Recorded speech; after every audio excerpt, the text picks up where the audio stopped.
Python for absolute beginners. How Python code is written. When people start learning Python, one big question is, where do programmers actually write their code? Do they use the Python terminal, a text editor, or a full development environment, that is IDE? In this video, we will explore all three of them. Welcome back to Code with Fenwa, where we make Python simple for beginners. Let's get started. Using the Python terminal. The simplest and most direct way to run Python code is by using the Python terminal. The Python terminal is a text-based window that allows you to type command directly and see the results immediately. To open the Python terminal on Windows, open Command Prompt and type Python. You'll see these arrows. This means Python is ready to accept commands. As you can see, it is just a simple window, exactly like the command prompt. Inputting the simple code, for example, print hello world. Press enter and you get the output immediately, right here. You can also test or use Python's calculator function, which is inbuilt. For example, 2 times 3 equals 6. You can also assign variables in the terminal. So let's say A equals 2, B equals 3. Using the print function, print open bracket A times B close bracket. Press enter. As you can see, the output is 6. This is through the use of the variables. For cases of multi-line codes, for example, while using the if function, we'll go into explaining what functions and variables are later. I'm just explaining how to run codes that have multiple lines.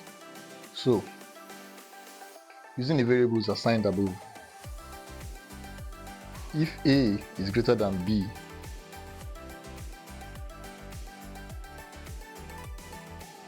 print A is greater.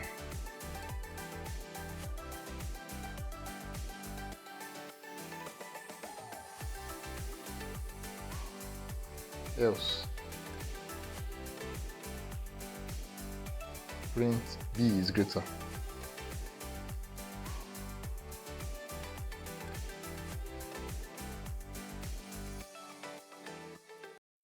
As you can see, the indentation allows you to continue to type after you hit enter. This is because of the if function. It does the same for loops and other such functions. So some characteristics of the terminal are: you get immediate feedback for your code. The results, outputs, or errors are shown immediately. This makes it great for learning or testing small pieces of code. It is free and comes directly with the Python installation. Sessions in the terminal are temporary. This means that all variables and results used during a session exist only during that session. Once the terminal is closed, everything is lost unless they are saved in a .py file. Lastly, it does not have built-in code editor tools to highlight syntaxes, to debug your code before running, or to manage your project.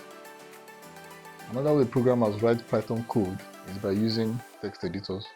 Text editors are softwares used to create and modify plain text files. It is like a digital notebook where one can type and save code. You type your code in the text editor, save it on your computer, and run the saved file using the Python terminal. Examples of text editors are Notepad. You'll find this already available for use on your Windows PC. Bracket. This is a free text editor app. Just download and install it to your PC. Notepad++, text edit for Mac. I'll be showing examples using the Notepad and brackets in this tutorial. For Notepad, on Windows, open Notepad, type your code, for example, print hello world from Notepad. Then go to the file menu, click save, name the file as hello.py. then save it to the desktop.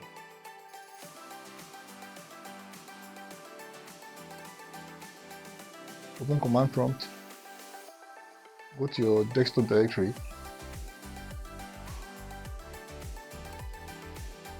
and type Python followed by the name of the file as it's saved, which is hello.py. Hit enter, and to give you the output of whatever code is in your file. In our case, we had hello world from Notepad. For brackets, on Windows, open the brackets app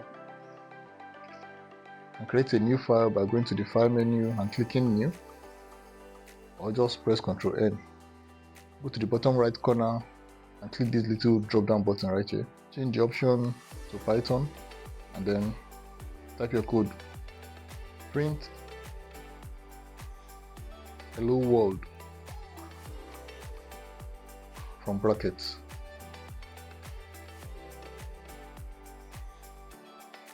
Then just do as we did earlier for the Notepad. Go to the file menu, click Save As, name the file as hello-2.py, then save it to the desktop.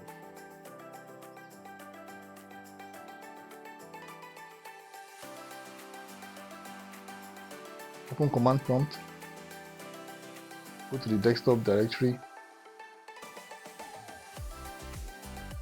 type Python hello-2.py, hit enter.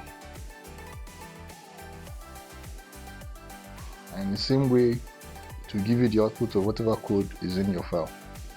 If we were to add the simple code we did earlier in the terminal, A equals 2, B equals 3, print A multiplied by B. Save this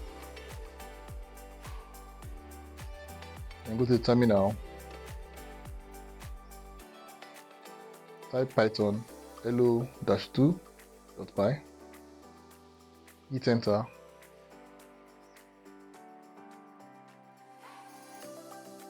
As you can see, the output shows all the print functions from the code we wrote.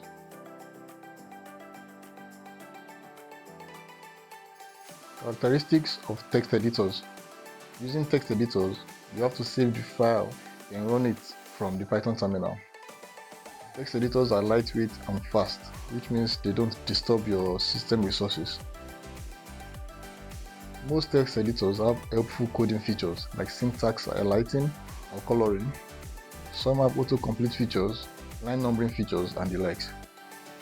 So overall, the text editors have better user interface for running code than the terminal. This makes it more comfortable to use than just the plain old Python terminal. Personally, my main issue with the text editor is that one has to type the code, save it, and then run it in a different window, being the terminal. Other than that, they are very functional. Now jumping into IDEs. IDE stands for Integrated Development Environment. An IDE is a software application designed specifically for programming. It helps programmers write, run, and manage their code all in one place. Just think of it as a complete workspace for programming. This means instead of using text editors to run code and then going to run the code in a terminal, an IDE combines everything together in one program. It is built in with tools such as code editor, syntax highlighting, the run button, error detection, auto completion, project management, debugging tools, and built-in terminal. Popular Python IDEs include the Jupyter Notebook, PyCharm, Spider, and a bunch of others. To show how IDEs work, we shall be using PyCharm. Why PyCharm? PyCharm is one of the most popular IDEs for Python development. It has everything needed to work with Python from beginner level to advanced level. The reason it is more favorable to me though is because it runs offline without any hassle. PyCharm is developed by JetBrains and designed specifically for Python. installing PyCharm. Open your browser and go to jetbrains.com/PyCharm, or just search PyCharm download.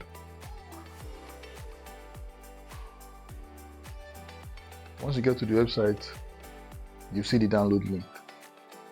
There used to be two versions, the free community version and the pro version, but now it has been unified. Once you download, you get 1 month free of the full package. After that, if you do not wish to continue the pro subscription, you can continue with the free community version.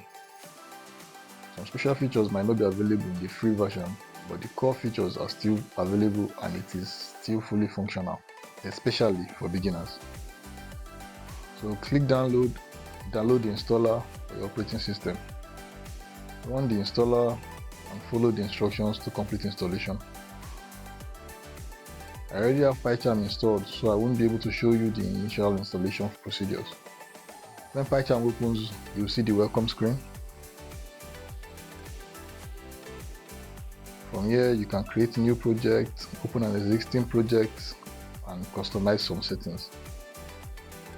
So let's create a new project. We'll name the project hello_python. Just leave all the default options. We'll go into details about them in future videos. Hit create. When it's done loading, you'll see the PyCharm interface. As you can see, it is different from the interface of the text editor and the terminal. There are more things to see and more tools to use. We'll explain these other functions in future videos. For now, let's run our simple code. Print hello world from PyCharm.